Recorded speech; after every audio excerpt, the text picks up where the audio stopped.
네, 민주당 대선 경선에서 패배를 한 이낙연 전 대표가 나흘 만에 공개석상의 모습을 드러냈습니다. 이 전 대표, 지지자들을 향해서 하나의 강물이 되자고 했습니다. 하지만 자신의 선대위 합류에는 말을 좀 아끼는 모습을 보였습니다. 네, 국민의힘에서는 윤석열 후보의 당 해체 발언 후폭풍이 거센데요. 관련된 걸 포함한 정치권 이슈들을 최창렬 용인대 교수, 김형준 명지대 교수와 함께 짚어보도록 하겠습니다. 어서 오십시오. 안녕하십니까? 네, 예. 안녕하세요. 말씀드린 것처럼 이낙연 전 대표가 경선 끝나고 공식 석상에 처음 모습을 드러냈고 이런 말을 했습니다. 들어보시죠.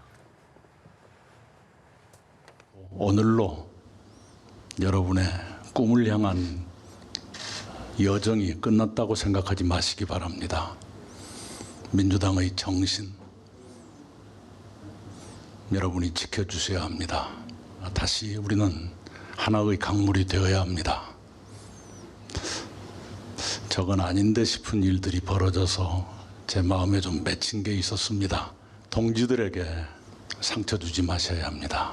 다시 안 볼 사람들처럼 모멸하고 인격을 짓밟고 없는 사실까지 끄집어내가지고 유린하는 것, 인간으로서 잔인한 일일 뿐만 아니라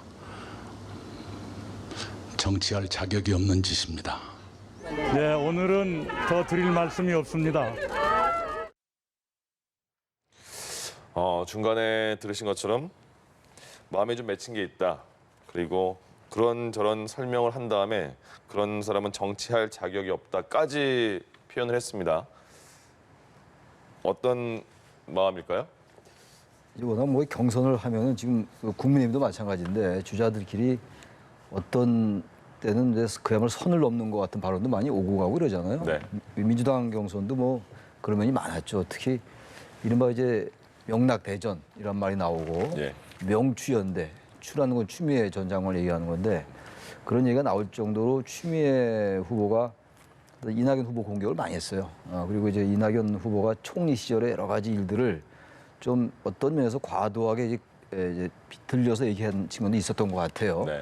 아마 그런 것들에 대한 서운함이라든지 또 이낙연 후보 스스로가 느끼기엔 도저히 저런 말은 받아들이기 어렵다 이런 게 많이 있었겠죠. 아마 그런 네. 부분들이 인격을 짓밟고 유린한다는 표현은 굉장히 강한 표현이거든요. 모멸한다라는 표현도 쓰고 정치할 자격이 없는 짓이다 이런 얘기를 이낙연 후보의 평소 스타일이 후보라고 말하기 좀 그렇습니다만 이낙연 전 대표의 평소의 스타일과 좀 안 맞는 얘기예요.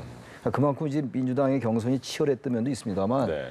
과하게 좀 이제 인격적으로 공격하고 이런 것들에 대한 서운함이나 그런 마음을 표현한 것으로 보는데 예. 이 문제는 이제 앞으로 민주당 경선에 어떻게 작용할 것이냐가 문제예요. 이제 승복도 하고 이재명 후보에게 축하도 하고 그랬습니다. 예. 뭐 당연히 그렇게 해야 되는 거죠. 명분이 없죠. 그렇게 할 수밖에 없는데 일단 뭐 그런 말씀이 나올지 모르겠는데 선대위원장 합류에 대한 답변은 안 했단 말이에요. 네. 시간이 좀 필요하겠죠.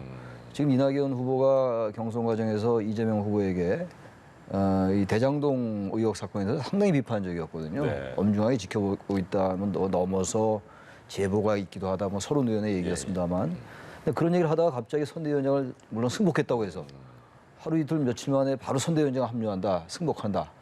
선대위원장을 맡겠다라고 얘기한다면 그것도 또 논리적으로 앞뒤가 안 맞아요. 예. 그런 여러 가지 고려한 것 같은데 단순히 뭐 그런 기술적인 문제보다는 정말 여러 가지를 고민할 수밖에 없지 않을까. 이 민주당 경선이 치열했던 걸 떠나서 이른바 대장동 의혹 사건에 대한 이낙연 전 대표의 생각 같은 걸 전혀 아직은 모르겠는데 그런 것들이 이제 심중에 배어 있는 것이 아니라 이렇게 생각을 합니다. 예. 네. 오랜만에 공개하면서 지지자들에게 주로 얘기를 한 것 같고요. 당원들에게도 말했고 여러 가지 마음을 표현한 것 같은데 거기서 어떤 부분이 좀 눈에 들어오셨습니까? 뭐 마음에 맺힌 말이 있다는 말을 우리 네. 이낙연 전 대표가 얘기를 했어요. 뭐 이제 최 교수님 말씀하신 것처럼 경선 과정 속에서 명락대전이라고 나올 정도로 굉장히 치열하게 경쟁한 거는 맞는데 저는 대한민국 대통령 대선 과정을 굉장히 많이 좀 집중적으로 이렇게 보면 네. 2007년도 8월 20일 당시 기억나실 겁니다. 박근혜 대통령 후보가 패배했습니다. 이명박 후보한테. 예.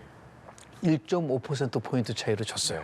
당원에서는 이겼는데 여론조사에게 짐으로써 이제 했는데 그 다음 날 모든 언론의 일면 톱은 이명박 후보 당선이 아니라 박근혜 후보의 아름다운 패배가 완전 일면을 장식을 했어요. 확실하게 인정을 했죠. 관정을 인정을 했죠.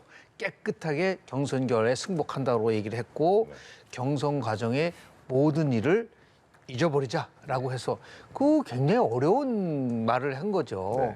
근데 물론 이제 3일 만에 뭐 승낙이 아니라 당무의 결정을 수용한다라고 했기 때문에 일부에서는 뭐 승복한 거 아니냐라는 표현 가지고도 서로 이게 나름대로 논쟁이 있을 것 같은데 결국 뭐 경선은 이제 끝났고요. 좀 시간이 걸리겠죠. 2007년도 8월 20일 날 박근혜 후보가 진 다음에 이명박 대선 캠프 공동 선대위에 들어간 적이 있나요? 없습니다. 그러다 나중에 이제 결정적인 순간에 당시에 무소속으로 나온 이해창 후보가 삼성동에 찾아가가지고 박근혜 후보를 같이 가자고 했을 때 3번이나 거절을 해요. 그러면서 이제 이명박 후보를 도와준 적이 있단 말이에요. 그래서 아마도 이낙연 후보도 지금은 그렇고 이재명 후보가 정말 절대절명의 위기에 처했을 때 아마 이낙연 후보가 그 나름대로의 그 민주당의 위기와 정권 재창출의 위기를 극복할 수 있는 그러한 모습으로 보이지 않을까라는 생각이 좀 들고요. 이제는 이제 뭐 선거는 끝났고 그래도 3일 만에 저렇게 용단을 내렸다는 거는 나름대로 굉장히 고뇌에 찬 그 결단이라고 보고 왜냐하면 지지층이 지금 뭐 가처분 신청까지 하고 있지 않습니까? 그런 면에서 봤을 때 좀 마음에 맺힌 말이 이제 어떻게 표출될지를 한번 더 지켜봐야 되지 않나 생각이 좀 듭니다. 그러면 그 이낙연 전 대표에게 기자들이 공동선대위원장 질문을 했는데 대답을 안 했잖아요. 그거는 큰 의미를 굳이 지금은 둘 필요가 없는 사안인 것 같네요. 공동선대위원장으로 가는 것에서 원팀을 만들려고 하는 부분도 있지만 제가 말씀드렸잖아요. 2007년도에 제가 볼 때 명락 대전은요. 2007년도 이명박 박근혜 후보와의 경선 과정에 반의 반도 안 됩니다. 그때는 정말 당이 쪼가진다 그랬거든요. 그런데 뭐 그럼에도 불구하고 아름다운 패배를 선언을 했는데 거기에 버금가지는 않지만 좀 시간을 두고 그리고 저는 이낙연 글쎄요 전 대표가 꼭 거기에 들어갈까라고 하는 그런 생각을 좀 하게 되고요. 오히려 다른 뭐 지금 얘기 들어보니까 뭐 이해찬 뭐 전 대표가 총괄하는 거로 이제 지금 방향을 튼 것 같은데 좀 시간을 좀 지켜봐야 되지 않을까. 또 더 나가서 제가 볼 때는 지금 뭐 이재명 지사와 관련된 후보와 관련된 여러 가지 지금 이제 수사가 지금 진행 중이고 있기 때문에 그걸 지켜보는 과정 속에서 나름대로 앞으로 행보를 하지 않을까 생각을 좀 하게 됩니다. 알겠습니다. 시간이 좀 필요하다라는 말씀을 해주셨는데 송영길 대표 이재명 후보 원팀 만들기에 총력을 다하는 모습 보이고 있습니다. 각각 메시지를 내놓기도 하고요. 또 이 전 대표와 통화를 하는 모습 보이기도 했습니다. 이런 노력들은 좀 향후 원팀 만들기에 제대로 효과를 발휘할 수 있을까요? 근데 원팀이라는 게요. 원팀은 뭐 당연한 거예요. 투 팀이 되겠습니까? 분당하거나 탈당하지 않는 한 그건 너무나 당연한 용어고 그 원팀을 하긴 하는데 어떠한 그 가슴 마음 속으로부터의 진정한 동의나 지지나 이런 것들이 기반하느냐가 중요한 거예요. 원팀이라면 외부적으로는 외형적으로는 당연히 원팀이 되죠. 근데 과연 정말 그 유권자들 이낙연 후보, 이낙연 전 대표를 지지했던 유권자들이 흔쾌히 거기에 대해서 깔끔하게 승복할 수 있느냐의 문제거든요. 이번의 경우가 좀 다를 때와 다른 게 다른 역대 경선과 좀 다른 점은 그 정세균, 김두관 후보가 이제 사퇴를 했잖아요. 그분들이 얻었던 표를 무효화시키면서 이 사단이 발생했던 거예요. 그렇지 않으면 승복을 안 할 명분이 전혀 없죠. 그리고 이제 경선 기간 중에 바로 그런 문제를 이낙연 캠프가 제기했었고 근데 이제 민주당 지도가 좀 아니했던 면이 있는 거예요. 그렇게 간발의 차이가 날 줄 몰랐던 거예요. 이게 차이가 컸으면 이런 문제가 안 생기죠. 그런 문제들 때문에 이낙연 전 대표를 지지했던 유권자들로서는 뭐 아직도 그야말로 우리 김 교수님 말씀처럼 며칠 안 됐잖아요. 그러니까 승복하기 어려울 거예요. 지금 뭐 가처분 신청 낸다는 거 아닙니까? 냈나요? 낸다는 건지 뭐 하여튼 그런데 정부에서 원팀을 강조하는 거는 뭐 말로 해서 전화 통화하고 이래서 되는 건 아니에요. 그리고 어제 송영길 대표가 이낙연 후보에게 뭐 최대한의 예우를 갖추라고 이런 취지의 말씀을 하던데 뭐 그건 당연한 말씀인데 그런 것보다 더 중요한 거는 어떻게 마음으로 진정 다가가서 예. 그분들의 마음을 끌어내냐예요. 자발적인 지지, 자발적인 동의, 이게 권위라는 거거든요. 네. 영어로 어서리티라는 게 그런 거예요. 권력과 권한과는 다른 개념이잖아요. 권력과 권한은 힘을 가지고 밀어붙이는 것이고 제도적인 어떤 그 권한을 가지고 상대방을 승복시키는 것이고 권위라는 거는 내가 자발적으로 그에게 동의하는 거거든요. 그걸 어떻게 이끌어내냐의 문제이기 때문에 자꾸 원팀을 강조하는 것 자체도 굳이 그럴 필요 없어요. 부단하게 아직 시간이 있으니까 부단하게 다가가고 설득하고 설명하고 그런 자세로 해서 상대방의 지지를 자발적으로 이끌어내야지. 그래서 원팀이라고 너무 강조하는 것 자체가 원팀이 안 됐다는 것을 반증하는 것이기 때문에 그 말도 참 너무 많이 할 필요 없을 것 같아요. 네. 알겠습니다. 그런데 실제로 보면은 이낙연 전 대표가 얘기한 마음에 맺힌 말, 저는 그렇게 생각을 해봤어요. 가장 마음에 맺힌 말이 뭘까? 예. 저는 송영길 대표의 책임이 크다고 봅니다. 그러니까 이심송심. 그러니까 당 대표는 어느 쪽도 치우치지 않는 중립적인 입장에서 실은 경선을 관리했었어야 돼요. 그런데 결정적인 순간에 송 대표가 실은 이재명 후보 쪽에 지지하는 발언을 굉장히 많이 했습니다. 당무위가 시작되기 전에 뭐 결과는 다 끝난 것처럼 얘기를 하고 이런 것들이 아마도 마음에 맺힌 말로 되지 않을까라는 생각이 좀 들고 2007년도 다시 말씀을 드리지만 그 당시에 박근혜 이명박 후보가 내전을 치를 정도로 격하게 경선을 치렀지 않습니까? 네. 그때의 한나라당의 당대표가 강재섭 대표였습니다. 그 오선의 의원으로서 정말 그 당시에 어느 쪽도 치우침 없이 끌고 갔었어요. 그러다 보니까 나중에 어떤 일까지 벌어졌냐면 양쪽으로부터 공격을 받았어요. 아. 왜 우리를 안 도와주느냐라고 하는. 그래서 그때와 비교를 해보면은 저는 송 대표가 지금이라도 어떻게든 간에 정말 그 부분에 대해서 이낙연 전 대표의 마음을 추스릴 수 있는 전화 한 통화 걸고 이 문제를 해결하고 원팀으로 하겠다? 그거는 정치가 아닙니다. 예. 본인이 직접 찾아가서 몇 번이고 찾아가서 하는 그런 모습을 보여줘야지 나름대로 이심송심이라고 나왔었던 그 부분에 대해서 좀 해소될 수 있는 실마리가 만들어지지 않을까라는 생각을 좀 합니다. 두 분 모두 마음의 중요성을 좀 강조해주고 계신데 사실 최근에 일부 지지자들에 대해서 송영길 대표가 일배비댐 발언도 그렇습니다. 논란이 됐었는데 오늘 송 대표가 상처받으신 분들께 사과드린다 이런 입장을 내놓기도 했거든요. 마음이 좀 풀어졌을까요? 상처 주고 나서 상처 주지 말아야지 일배 수준이라고 얘기를 한다고 하니까 그거는 제가 볼 때는 잘못해도 한참 잘못된 거다. 민주당 당원들이 가장 증오하는 일배 수준으로 몰고 가놓고 뭐 이제 와서 뭐 죄송하다, 뭐 마음에 풀어. 그거는 저는 그런 면에서 제가 말씀을 드린 거예요. 네. 이 문제를 풀 수 있는 방법은 그냥 뭐 공개석상에서 뭐 유감이다, 뭐 마음을 풀어라. 저는 이거 말고도 앞으로도 계속해서 비슷한 일이 벌어질 수도 있다고 했을 때 좀 송 대표도 자성하고 성찰하는 마음을 가졌으면 좋겠다라는 마음, 그걸 보여줄 때 아마 이제 그 이재명 지지층에서도 변화가.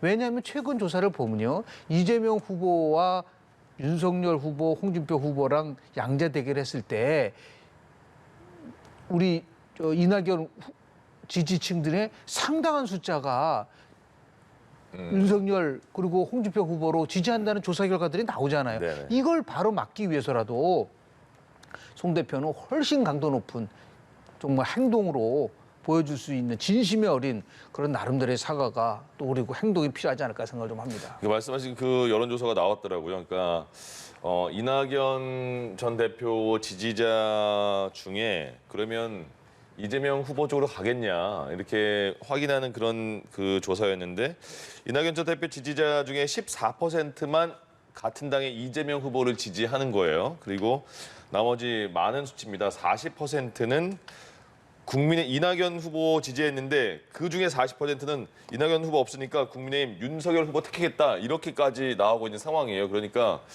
이 마음을 어떻게 민주당으로 돌리느냐가 민주당의 이제 숙제일 것 같은데 어떤 방법이 있을까요? 저 지금 그래프에 나온 거는 굉장히 충격적이에요. 예. 같은 당의 그 지지자들인데 상대방 후보의 40%나 지지를 한다? 예.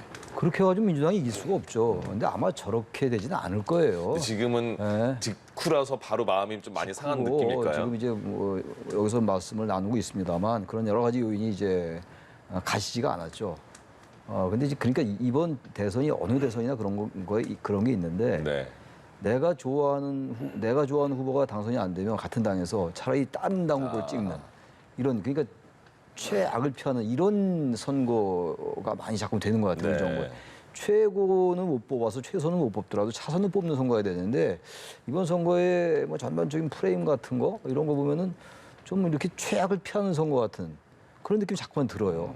그 저것과 이제 직접적으로 연관되는 건 아닌데 저 그래프와는 아무튼 지금 이낙연 후보를 지지했던 유권자들의 마음이 그런 것 같아요. 그러니까 이재명 후보하고 이제 치열하게 싸움을 하다 보니까 이제 그런 부분들에 대한 그 마음의 상처가 이제 상대방 후보의 애정이 있어지는 건 아니죠. 네네. 근데 그게 저렇게 수치는 안 나올 건데 분명히 저는 이탈은 좀 있으리라고 봐요. 어느 선거나 다 그렇겠습니다만 예. 뭐 같은 얘기입니다만 얼마나 다독거리냐는 문제고 특히 이제 앞으로 결국 이 선거는 지금 이 대장동 이 의혹 사건의 수사가 지금 진행 중에 있잖아요. 그 수사의 진행 과정에 따라서 저런 부분들이 어떻게 완화되느냐 더 강화되느냐의 그 분수령이 될 겁니다 아마. 그러나 아무튼 민주당이 지금 경선은 끝났다 하더라도 이른바 화학적 결합, 유권자들끼리의 아까 자발적인 동의 이런 말씀드렸는데 화학적 결합, 다른 말로 유권자들 간의 완전한 연대 그것이 이루어지기에는 상당한 노력이 필요하다 민주당 내에. 예. 단순하게 형식적이고 외형적이고 그러한 그 말 몇 마디는 되지 않는다. 아까도 말씀하셨습니다만 일베 발언은 굉장히 잘못된 발언이에요. 비유 같은 걸 하더라도 그 넘지 말아야 될 그 발언들이 있어요. 그럼 거의 좀 넘은 발언이라고 봐요. 일베는 얼마나 네. 그건 뭐 진보 측만 싫어하는 게 아니잖아요. 그건 일베는 과도한 거 아닙니까? 예. 그건 다 우리 사회에 인식돼 있는 거 아니에요. 우리 사회가 공유하고 있는 인식인데 이낙연 지지자들에게 그 얘기를 해버렸으니 방송에 나와서 그 상처는 말도 못하는 거죠. 그런 점을 앞으로 얼마나 시간이 걸릴지 모르겠으나 예. 정말 진심으로 나가야 돼. 이런 거에 같은 말을 하더라도 얼굴에 진심이 배어 있는 사람이 있고 똑같은 단어니까 이 글로 보면 몰라요. 근데 얼굴을 보고 얘기하는 거 들어봐야지 하는 거거든요. 토론회도 그래서 직접 봐야지 돼요. 네. 기사에 나온 토론의 내용 가지고만 판단이 안 된다고요. 그런 식으로 마음을 얼마나 열어놓느냐의 마음을 상대가 알게끔 그런 말밖에 할 게 없어요 지금은. 네. 알겠습니다. 무슨 정치적인 무슨 이렇게 대가를 지불해가지고 장관 자리 주겠다 이렇게 할 수도 없는 노릇 아니에요 지금. 네. 그래서 그게 굉장히 중요한 것 같습니다. 실제로 예, 예. 저 조사 결과를 자세히 보면은 오마이뉴스 리얼미터가 조사한 내용인데요. 이낙연 지지자층이 차지하는 비중이 33%로 나옵니다. 네. 그러면 30% 정도로만 하고 예. 40%가 이탈했다면 12%가 이탈을 한 거예요. 네. 그게 굉장한 숫자입니다. 예, 예. 그런데 이 숫자가 중요한 게 아니에요. 이게 가져오는 정책 함의는 뭐냐면 이것 때문에 컨벤션 효과가 완전히 무너졌다. 그러니까 역컨벤션 효과가 나타나. 예. 대한민국 선거에서 특정 정당의 후보가 당선된 다음 모든 여론조사 결과 보면 그 후보가 수직 상승합니다. 그런데 이번에는 예외적으로 이게 추락하고 있는 모습을 보이고 있지 않습니까? 이게 대장동 특혜 의혹과 관련돼서 무언가 나름대로 유권자들이 생각하는 부분들이 있기 때문에 이거는 앞으로 계속해서 저렇게 이낙연 지지층에서 강력하게 반대를 하면은 절대로 이후의 여론조사에서도 이재명 지사가 치고 올라가기가 굉장히 어려울 수밖에 없다라는 거. 이게 이제 수사 결과와 맞물리게 되면은 엄청난 후폭풍이 올 수가 있어요. 예. 그러니까 그 수사 결과 그리고 민심이 어떻게 만약에 급락을 하게 되면 당내에서의 내용이 다시 불거질 가능성이 있습니다. 예를 들어서 뭐 후보 교체니 후보 사퇴니 이런 일이 나올 수가 있기 때문에 이거에 대한 나름대로의 조짐을 지금 보인 거란 말이에요. 그러니까 이재명 측에서는 굉장히 이 상황을 진지하게 보고 나름대로 어떠한 그런 의미에서 봤을 때 대장동 특혜 의혹과 관련돼서는 정면 돌파를 할 수 있는 그렇게 해놓지 않으면 제가 볼 때는 굉장히 어려움에 봉착될 수 있다라는 말씀을 좀 드립니다. 그럼 교수님 그 이낙연 전 대표 입장에서는 그러면 이 대장동 수사는 계속 진행되고 있는 상황이잖아요. 그러면 어느 정도까지 이 수사 상황을 지켜본 다음에 힘을 실어주는 그 표현을 하게 될까요? 일단은 지금 어저께도 보면은 이제 검찰 수사가 신속하고 철저하게 하라고 대통령이 지시했지만 오히려 나온 결과는 늑장 부실 수사라는 부분들이 나오지 않습니까? 네. 상황이 어떻게 전개될지는 모르는데 여기서 손을 들어줄 수는 없다고 보고요. 예. 시간이 저는 최소한도 검찰의 수사 결과 발표, 1차 발표라도 윤곽이 잡혀진다고 한다면 그때 아. 아마도 이낙연 전 대표가 정치적 행보를 시작하지 않을까라는 생각을 좀 하게 됩니다. 알겠습니다. 예. 이재명 후보가 선출이 됐고 대통령 면담을 만나자 이렇게 요청을 한 거잖아요. 근데 아직 정식 만남은 없었는데 어제 행사장이 있었는데 세종에서 행사장에서는 살짝 스치듯이 인사 정도만 한 것 같아요. 그 축하한다 그런 덕담 나눈 것 같은데 회동을 하겠죠? 할 필요가 있는 거죠? 그러니까 뭐 여당 공식 후보가 됐으니까요. 안 해도 돼요. 아, 그런가요? 근데 우리나라 이제 여당의 대개 그 관례가 전례가 항상 만났죠. 김대중 대통령도 그 노무현 후보를 만났었고 경선 승리한 다음에 이명박 대통령도 박근혜 후보를 만났었어요. 네. 2012년도에. 예. 그걸 나무랄 건 없어요. 단지 야당에서는 대통령의 정치적 중립의 문제를 제기하는데 뭐 그렇게 제기할 수 있죠. 야당으로서는. 그럼에도 불구하고 이제 그 자체를 문제 삼는 건 좀 설득력이 떨어져요. 만날 수 있다고 보는데 만나야 되는 건 아니에요. 네. 만나왔으니까 만나는 거 자연스러운 겁니다. 그건 뭐 뭐라고 할 건 아니라고 저는 보는데 문제는 문재인 대통령이 며칠 전에 검경이 협력해서 철저하게 수사해라. 신속하게 철저하게 수사하라고 하면서 사건의 실체적 진실을 밝혀라 이랬단 말이에요. 네. 근데 지금 여야의 관점은 다릅니다만 이 대장동 특혜 의혹 사건에 대해서 이재명 지사가 연루됐던 정황 같은 것들이 어떤 의혹의 하나의 중심 이슈이기도 해요. 그 부인할 수 없는 거 아닙니까? 네. 이른바 지금 뭐 김만배 씨가 얘기했던 뭐 그분 발언 녹취록에 나오는 정모의 개사 녹취록에 나오는 뭐 이런 거 가지고 지금 여야가 지금 쟁투 중이에요. 근데 지금 바로 경선에서 당선됐다 하더라도 사건을 중립적으로 실체적 진실을 밝히라고 말씀을 했는데 대통령이 후보를 만나면은 검경이 과연 그런 걸 의식하지 않을 수 있을까? 그러니까 만나는 건 당연한 건데 네. 당연하다기보다도 뭐 전혀 문제가 안 되는 것이고 만나는 게 자연스러운 일임에도 불구하고 그런 이번 대선에 특수한 이 사연이 깔려 있단 말이에요. 그런 것들은 조금 이제 신중하게 처리할 필요가 있다는 생각이 들어요. 그래서 아마 국정감사 이후로 얘기가 있는 것 같아요. 네. 18일 날, 20일 날 경기도 국감이 있잖아요. 행전안전위원회하고 행안부하고 행안위원회하고 국토위가 있단 말이에요. 네. 거기서 이제 뭐 여야 간에 이재명 지사와 이제 그 공격수들 간에 뭐 치열한 뭐 일대 회전이 이제 벌어질 텐데 그때 이제 국민들이 어떻게 인식하냐의 문제거든요.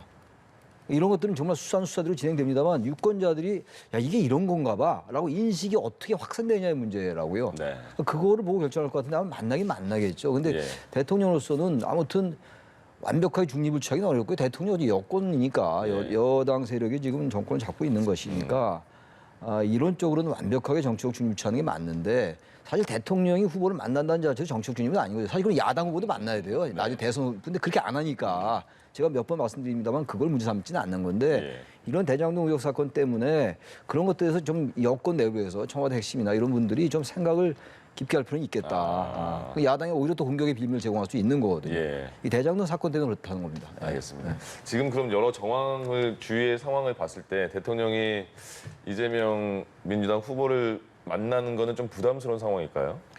미국 같은 경우는 현직 대통령이요 선거운동까지 합니다. 네. 그렇기 때문에 아니 같은 당원들끼리 만나는 건데 아무런 문제가 안 되죠. 노무현 후보가 김대중 후보를 당선되고 나서 이틀 만에 만났어요. 그리고 박근혜 후보하고 이명박 후보가 13일 만에 만났습니다. 네.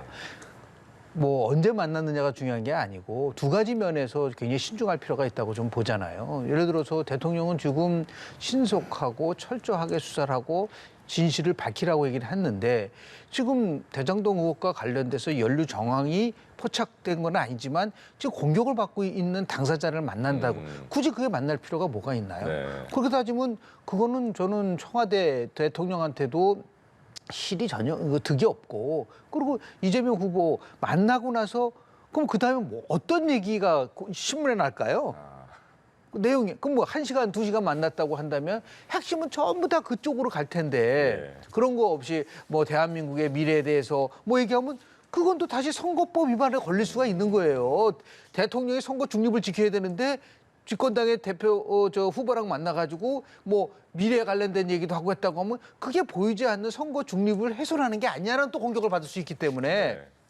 제가 볼 때 이 부분에 대해서는 신중할 필요가 있고요. 특히 지금 수사와 관련된 부분이 진행을 되고 있는 거기 때문에 예. 이번에는 뭐 관행이라고 하더라도 뭐 조건이 다르기 때문에 신중에 신중을 기할 수밖에 없지 않겠느냐. 또 안 만나면 대통령이 이재명과 거리를 두는구나. 또 이렇게 나올 수가 있단 말이에요. 그러니까 이거를 어떻게 적절하게 정적인 행보를 할 것인가를 좀 관심 있게 좀 지켜볼 필요가 있지 않나 생각합니다. 예, 알겠습니다. 다음 내용으로 한번 넘어가 보죠. 이런 상황에서 국민의힘 윤석열 후보의 당 해체 발언 후폭풍이 이어지고 있습니다. 당장 홍준표 후보 등 경쟁 후보들이 격앙된 반응을 보이고 있는데요. 일단 관련 내용 듣고 다시 돌아오겠습니다. 오만 방자하지. 당에 들어온 지 3개월밖에 안 된 사람이 그건 용서할 수 없는 거예요. 그 철딱선이 없이 어째 그런 이야기를 해요. 이 당을 괴멸시키려고 한 사람이 누구야? 문재인하고 짜고. 우리 당에 대해서 경험도 없고 애정도 없는 사람이 얼마나 우리 당을 해치는 그런 이야기를 했는지를 당원들께서도 저는 똑바로 아셔야 된다고 생각을 하고요. 우리 왜 야, 넌 막 그런 것도 제대로 못 밝힐 거면 검사 때려쳐라 라고 얘기하죠. 그거 때려치라는 얘기입니까? 어? 잘하라는 얘기 아니겠어요? 그죠? 윤 후보의 입장이 공격에 대해서 반응하는 것이었다면은 저는 그 화살을 당 해체로 돌리는 것은 좀 개연성이 좀 떨어지기 때문에 의아하다. 네, 함께 들어보신 것처럼 일단 격앙된 반응의 윤석열 후보도 진화에 나서기는 했는데 이준석 대표도 좀 의아한 반응을 보였습니다.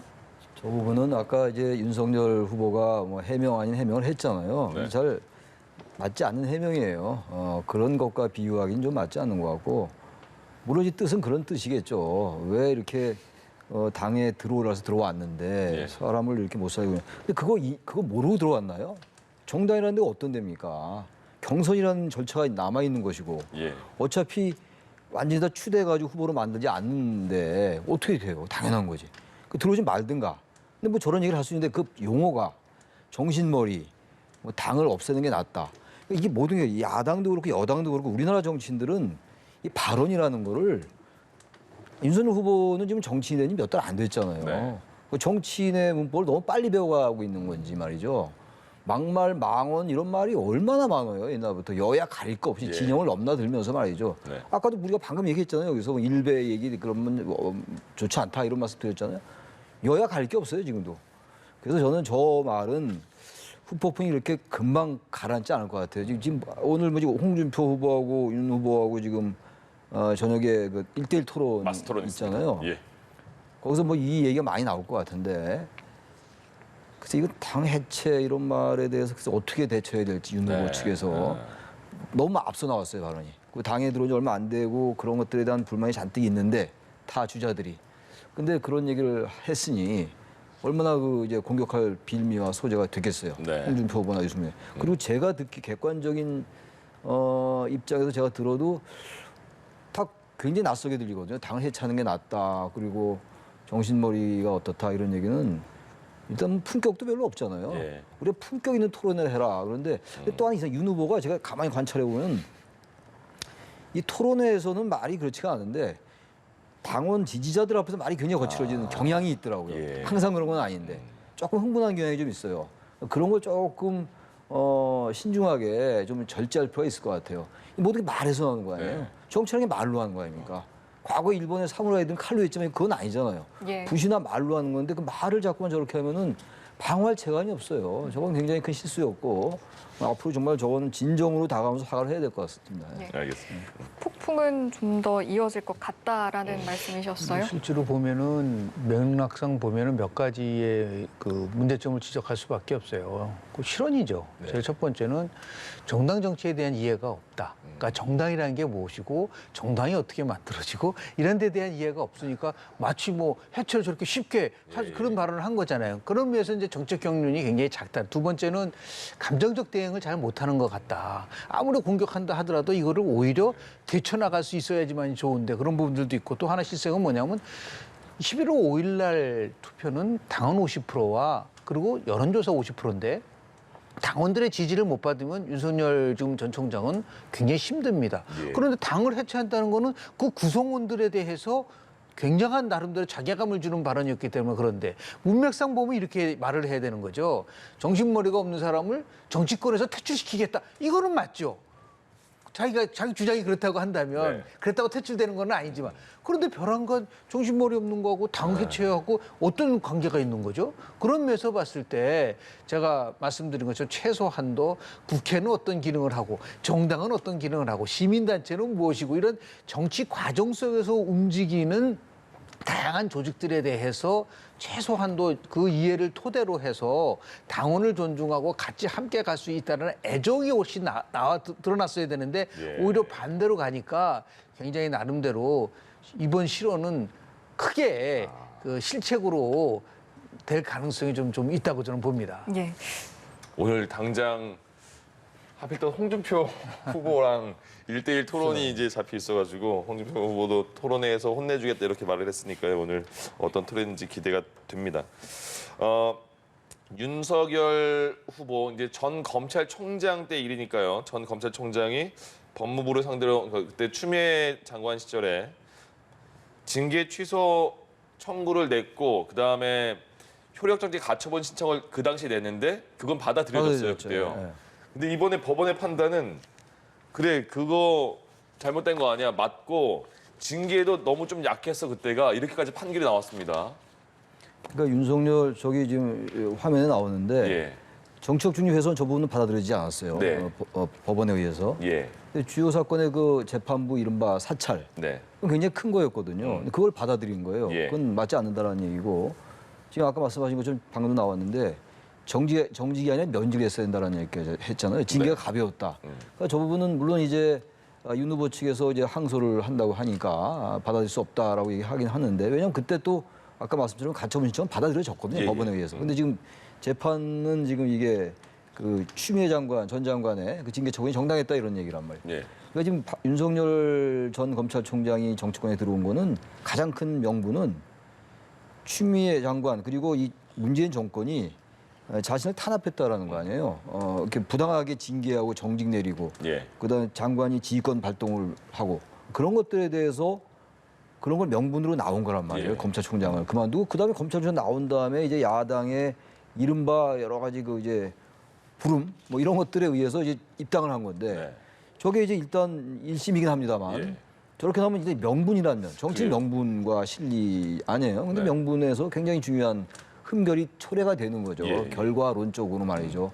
그러니까 저 부분은 윤석열 후보가 지금 내부 외환인 것 같아요. 내부적으로는 아까 그 실언, 그 당해체 발언 그리고 바로 비슷한 하루 이틀 사이에 법원에서 징계 처분이 정당하다 이런 판결이 내려졌기 때문에 네. 윤 후보는 이 위기를 어떻게 넘기냐가 중요한데 일단 항소를 하고 2심에서도 또 그게 받아들여지면은 일단 그 중간지대에 있는 중도층들에게는 호소할 설득력 상당히 떨어지는 건 부인할 수 없다고 생각합니다. 예. 이번 판결이 그러면 윤석열 후보의 대선 가도에 많은 영향을 줄까요?